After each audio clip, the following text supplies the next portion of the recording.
একটাই বক্তা আমি আছি যারা এখন অবধি কোনো চ্যানেল নেই, বুঝেছো? কিন্তু হ্যাঁ ঠিক আছে, মানুষ করছে করুক, করতে হয়, এগুলো দিনের খিদমত, কিন্তু আমি করব না, আর আমি কাউকে করতেও বলবো না। বরঞ্চ আমি নিষেধ করি অনেক ইউটিউবারদেরকে যে আমার ভিডিও তোমরা ডিলিট করে দাও, কেননা অনেক কিছু ব্যাপার আছে, দেশের পরিস্থিতি খারাপ, কিছু কথা বলতে গিয়ে হয়তো অনেক রকম গোলমাল হয়ে যায়। তবে আজকে বারণ করবো না। খোঁজাখুঁজি করতে দেখছি আবু জাহেল এক জায়গায় মিটিং করছে, খপ করে তার মাথাকে কোনো কথা না বলে সোজা দেওয়ালে ঠুকতে লেগেছে, দেওয়ালে ঠুকে দিয়েছে। দেওয়ালে ঠুকে দেওয়ার পর ওর কপাল থেকে যখন রক্ত বের হতে লাগলো, আমির হামজা ছেড়ে দিয়ে নবী মুস্তাফার ঘরে হাজির হলেন।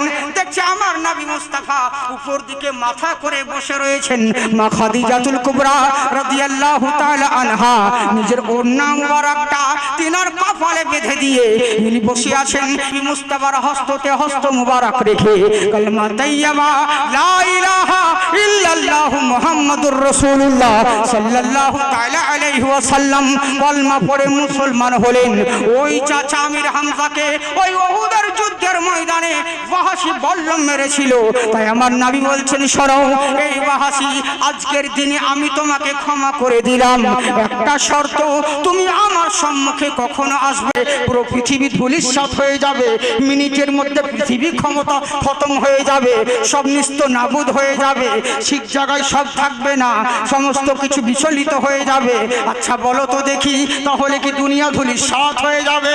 তখন গুরু নানক বাল্মীকি বলছে, শোনো, আচ্ছা বলো তো দেখি, এমন মহামানব যদি চন্দ্র আর সূর্য যদি ধর্মঘট করে দেয়, একদিন যদি চন্দ্র না উদয় হয়, একদিন যদি সূর্য না উদয় হয়, পুরো পৃথিবীটা অন্ধকার হয়ে যাবে। কিন্তু ঘাবড়াবার দরকার নাই, এমন মহামানব পধারিত ভূমণ্ডলী, এমন মহামানব পৃথিবীর বুকে আগমন হবে। আব্দুল্লাহর বেটা নবী মুস্তাফা, ওই মহামানবকে যদি পৃথিবীর বুকে দাঁড় করিয়ে দাও, সূর্যের দরকার হবে না, চন্দ্রের দরকার হবে না, নবীর বডির আলোতে সারা পৃথিবী আলোকিত হবে। এমন মহামানব, এমন মহান নেতা, যিনার আদর্শ সবার চাইতে আলাদা, যিনার আখলাক সবার চাইতে নিরালা, যিনার মতন কেউ হয়নি আর হবে না। বলে কেমন করে হবে? জেনে রাখো, এরই জন্য হবে কারুলামা ওঙ্কারা। এমন মহামানব উনার দ্বিতীয় কাউকে পাবে না, কারণ মহান স্রষ্টা উনার মতন কাউকে দ্বিতীয় সৃষ্টি করে নাই। বলে যদি শ্রীরামচন্দ্র বলো, শ্রীলক্ষণ বলো, আর শ্রীকৃষ্ণ বলো না কেন, যে কোনো দেবতার নাম বলো, ইনারা প্রত্যেকেই মহামানব, মহান দেবতা, কিন্তু ইনারা কেউ সৃষ্টিকর্তা নয়, ইনারা কেউ ভগবান নয়। ইনারা মহামানব হতে পারে, মহাশ্রেষ্ঠ দেবতা হতে পারে, কিন্তু ইনারা কেউ সৃষ্টিকর্তা নয়। বলে তাই নাকি? বললে হ্যাঁ। বলে আচ্ছা বলো তো দেখি, শুধু মুখে বললে আমি শ্রীরামচন্দ্রকে মানি, মুখে বললে ভগবান কৃষ্ণকে মানি, কিন্তু তার আখলাক চিনলে না, ওকে মানা বলে না। বলে কেমন করে? পৃথিবীর বুকে তাকিয়ে দেখো, যাকে তোমরা মানতে আছো তাদের আদর্শ কত সুন্দর বলে। এরই জন্য কোন কবি বলে, বুঝলেন, কত সুন্দর কথা বলে, বহুত পুরাতন, কার লেখা আমি বলতে পারছি না, তবে কালিদাসের লেখা, কত সুন্দর কথা বলেছে। হ্যাঁ, যে তোমরা কাকে মানছো দেখো, যে পৃথিবীর বুকে तकते तकते बूढ़े हो गए धरती और आकाश, जब जब राम ने जन्म लिया तब तब पाया बनवास।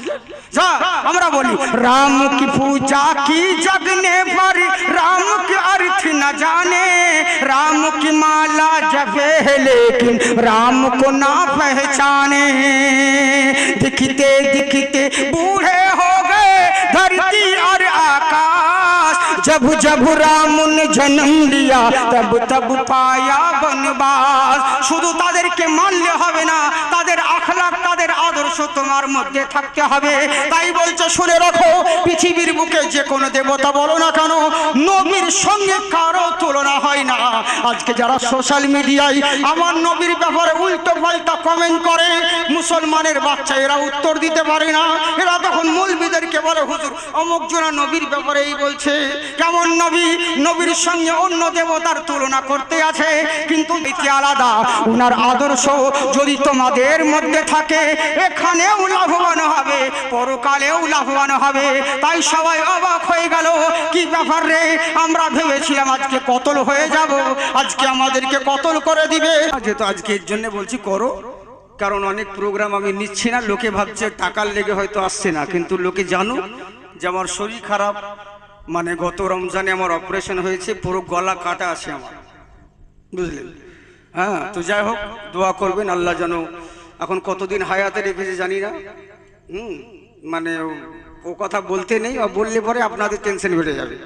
তো যাই হোক ইনশাল্লাহ তাতিকুল ভাই সাহেব উনি ফোন করলেন, আর কি করব, ওনার কথাও রাখতে পারলাম না। তো আমিও দেখছি প্রথমবার আজকে একদিন টেস্ট করি, প্রোগ্রাম করতে পারছি কিনা সেটাও দেখা যাবে, যাচাই করা যাবে। আমার কথা বুঝতে পারছেন আপনারা? ক্লিয়ার?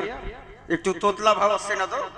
হ্যাঁ বলবেন, কারণ প্রথমবার করছি ধরুন অপারেশনের পর। এখন আল্লাহ পাক, তবে একটা জিনিস বিশ্বাস করতে হবে, মানতে হবে যে আল্লাহ যেটা করে সেটা ভালোর জন্যই করে, আল্লাহ কারো খারাপ করে না। তবে আজকে আমরা যে উদ্দেশ্যে যেই মাহফিলে এসেছি, একটা কথা মনে রাখবেন, চিরদিন সবার সমান যায় না। আজকে হিরো আছেন,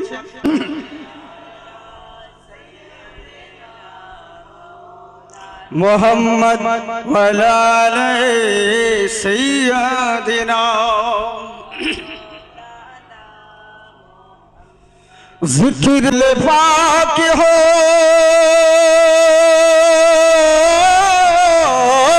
जिक्र रसूल पाक हो, जिक्र खुदा की बात हो, बात হবে প্রফিট হবে, মানুষ সেই জায়গায় ছুটে যায়। তেরা কয়েকজন মিলে যুক্তি করল, কাজ কর, এই দেশে থেকে কোনোদিন আমাদের অভাব মিটবে না, চল দিল্লির সরজমিনে সোনার কাজ শেখানো হচ্ছে, ওই জায়গায় চল, ওই জায়গায় গেলে পরে আমরা সোনার কাজও শিখে আসতে পারবো। কিছু সোনা রাস্তার ধারে একজন আল্লাহওয়ালার কুঁড়ে ঘর, সে দায়রা পাক, একটা তাবু আছে, ওই কুঁড়ে ঘরে এদের নজর পড়লো। আর কুঁড়ে ঘরে থেকে তো আমাদের সময় কাটিয়ে লাভ নেই, আমাদেরকে যেতেই হবে। কোথায়? যেই কাজের জন্য বেরিয়েছি সেদিকে যেতে হবে।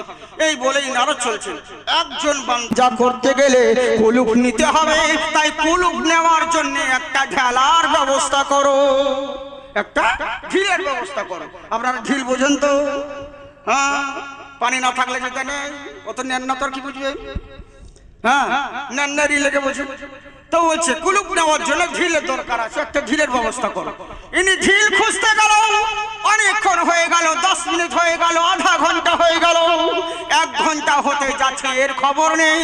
আল্লাহর ওলি ভিতর থেকে ডাক দিচ্ছে, আচ্ছা বলো বাবা, তোমাকে যে ঢিল আনতে বলেছি তুমি কি ভুলে গেছো? এখনো দেরি হচ্ছে কেন? বলে হুজুর আর বলবেন না, আপনি যখন থেকে আমাকে ঢিল খুঁজতে বলেছেন আমি তখন থেকে ঢিল খুঁজতে আছি, আমার নজরে ঢিল পড়ছে না, আমি ঢিলই নজরে দেখতে পাচ্ছি না। মন খারাপ হয়ে গেল। আপনাকে যদি বলি এখানে এক মুষ্টি মাটি তুলে দেন, আর ও যদি বলে আমি তো হুজুর মাটি দেখতে পাচ্ছি না, তো কি বলবো? হবে তুই কি কানা? চারিদিকে চাবিটা নিয়ে এলেন, চাবিটা নিয়ে আসার পরে নবী মুস্তাফা সাল্লাল্লাহু তাআলা আলাইহি ওয়াসাল্লাম করলেন তাকে কাবা ঘরে নামাজ আদায় করলেন। এখনো সময় এবার করলো কি, পরে ফেরত হওয়ার পর এবার সবাই মিলে দাঁড়িয়ে আছে চারিদিকে আশেপাশে। এমন সময় নবী চাচা বলতে আছেন, আচ্ছা ভাইপো বলো তো দেখি, তুমি সবাইকে কি ক্ষমা করে দিয়েছো? তো নবী মুস্তাফা আবার বললেন, চাচা তুমি কি বলো, আজকের দিনে তুমি আমার কাছ থেকে কি পেতে চাও?